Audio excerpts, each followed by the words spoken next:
So let me ask you a question that has shaped history. Was Jesus really God, or was he just a great moral teacher?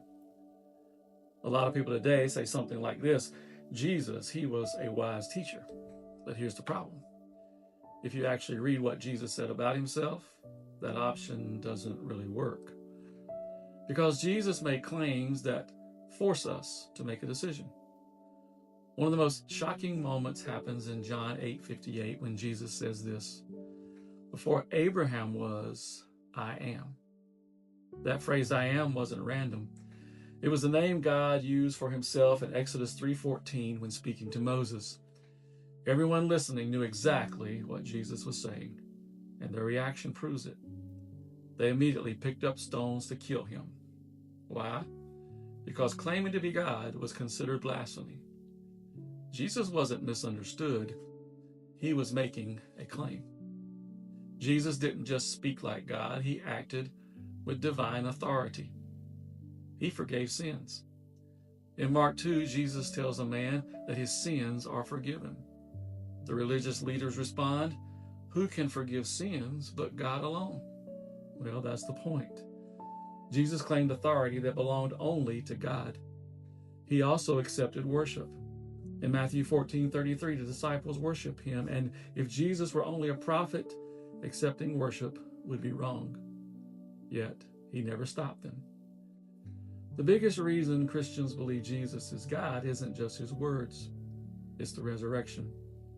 Christianity rises or falls on this one event. In 1 Corinthians 5:14, the Apostle Paul says, "If Christ has not been raised, our preaching is useless, and so is your faith." Well, that's a very bold statement. He's saying this: if the resurrection didn't happen, then Christianity collapses. But if it did happen, then everything changes.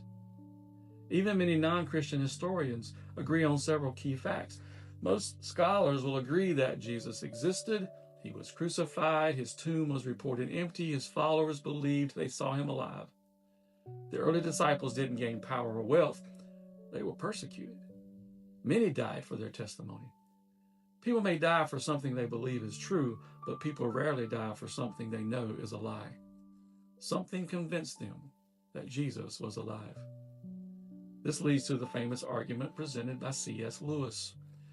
If Jesus claimed to be God, there are only three possibilities.